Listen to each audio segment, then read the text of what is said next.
Okay, I'm back.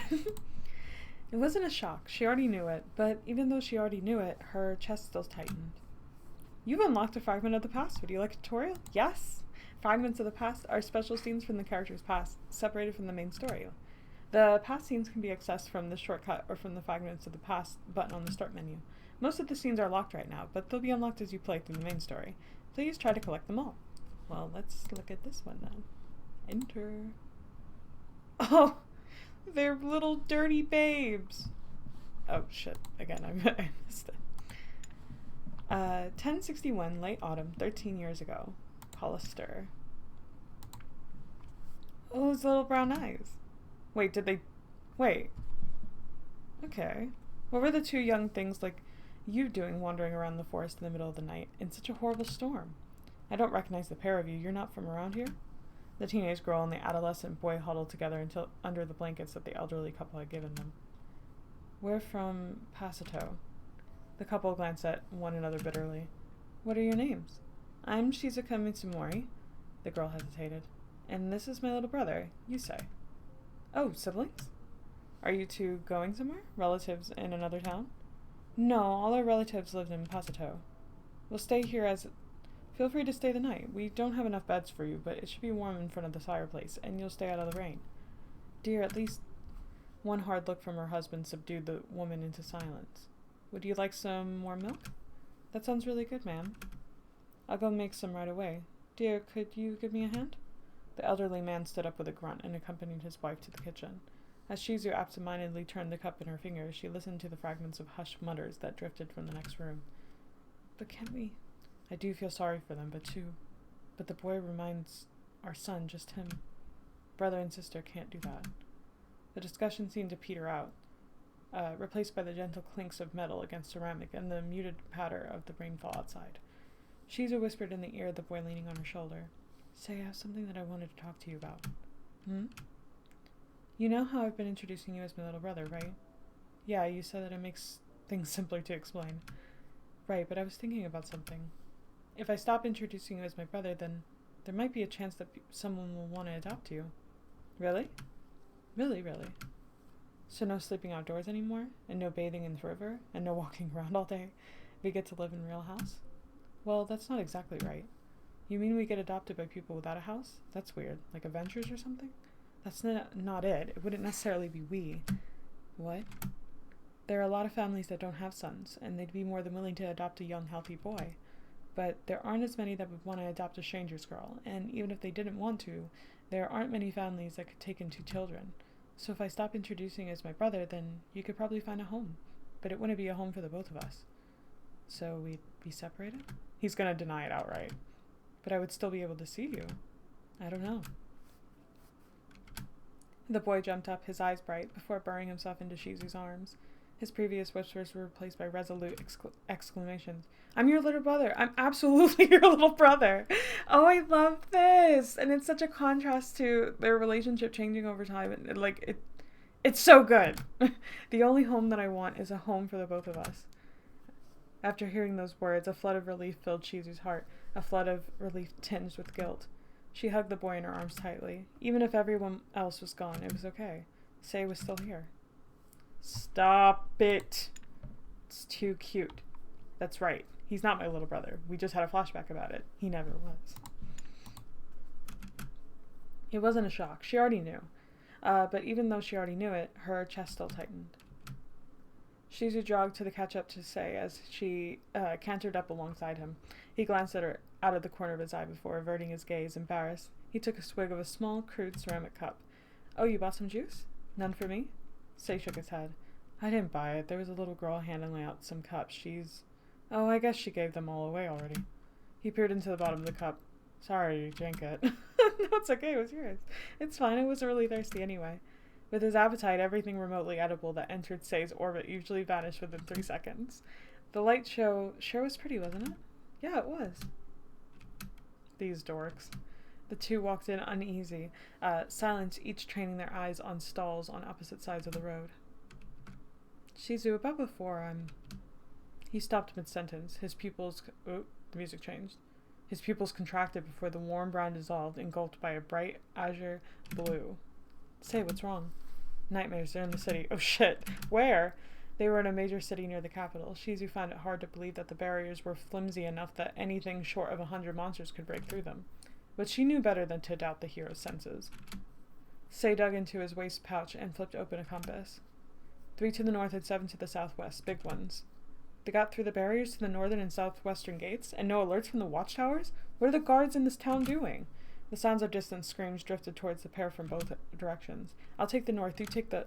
In the distance, there was a deafening crash, followed by a massive cloud of shining ice particles. Seems like Liam is handling the north. Let's head southwest. Sei gave her an affirmative nod before sprinting off. Shizu followed close behind. As they made their way down the road, they were met by shrieks as a panicked throng of people ran in the opposite direction.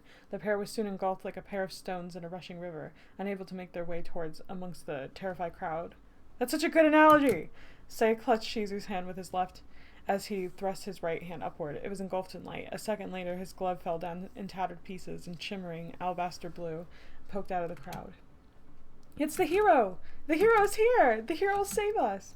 The citizens backed away from the pair, giving them a wide berth along the center of the road. While the townspeople continued to retreat, they slowed their pace from a desperate run to a hasty jog. Sei let go of Shizu's hand and gripped the hilt of his weapon tightly. He lowered his stance, kneeling nearly to the ground, before leaping upward and catapulting through the air, disappearing down the road. Shizu sprinted after him, dodging around the few stragglers that were still fleeing down the middle of the street. When she caught up, the atmosphere was already thick with the ashes of slain nightmares. 5 large black beasts, each twice the size of a large bear, skulked around the town, now desolate plaza. Their bodies were shaped like warped deer corpses, with elongated, twisted human arms writhing from their backs. The ivory glow of the hero's weapon blitzed around them so quickly that they could barely catch a glimpse of the messy-haired young man that wielded it. Shizu placed her hands together. One pressed against the back on the other, and cast a shield spell over the street in the direction that the townspeople had fled. When she was done, she ran up to the middle-aged man lying on the ground, the right side of his body awash in blood. She shoved her right hand against the man's side, drenching the wound with magic to seal it up. At the same time, she reached into her bag and pulled out a stone adorned with an intricately painted magic circle. She tossed it into a nearby flower bed. Ooh! An arm sprung out of the dirt. It searched along the ground for a sturdy place to rest its palm before pulling the rest of its earthen body out of the soil. A golem! The golem, which was a little larger than a grown man, was tall and lanky, with a long stride, and each of the stone that had been used as the catalyst for its summoning was embedded in its belt. It looked over to Shizu before waiting for orders. Hideaki, take the man to the safety. I guess that's the name of the stone specifically?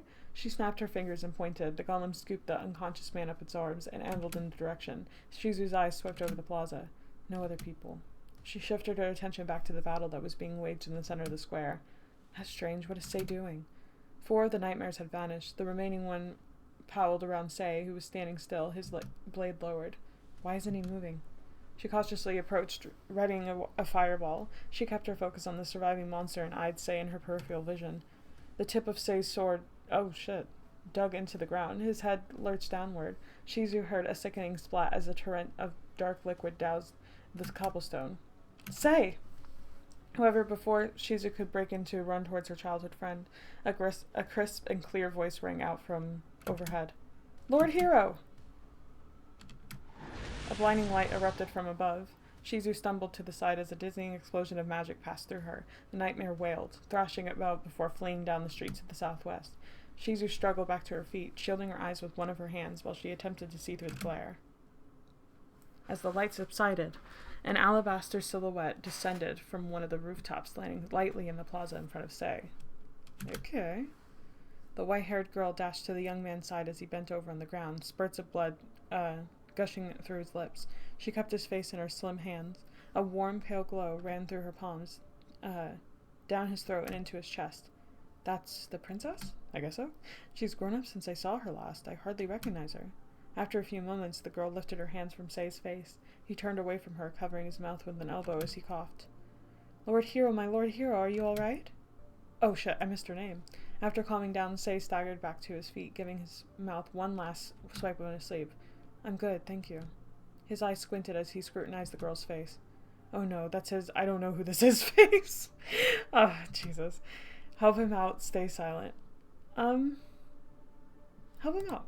Shizu snuck up behind Sei and poked his back. Her Highness, Princess Damiana? Damiana? I think it's like Damiana. So, Damiana. That's a hard name for me to say. Princess Damiana glowered at Shizu. Thank you, Princess. I suppose it's no wonder you didn't recognize me. I was only 15 when we last saw one another. You've grown up quite a bit, too, but I recognized you immediately. Well, in this kingdom, I'm sure that there's only one man hacking down nightmares with a glowing sword, not too hard to recognize. The girl cast her eyes downward, demurely catching the moonlight on her white eyelashes. I've never forgotten you for a single moment since the last time I laid eyes upon you. Oh shit. You know what? Shoot your shot. When I heard that you fought the King of the Nightmares, I was sick with worry. I rushed over here without even thinking.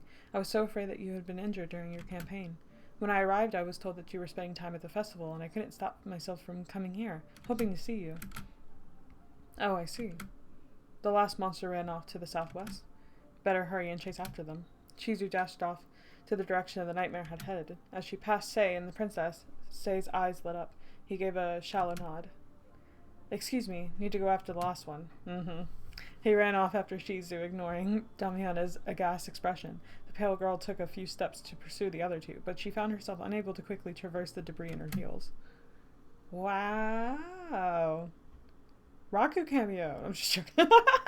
As the city walls came into view, the pair spotted the nightmare.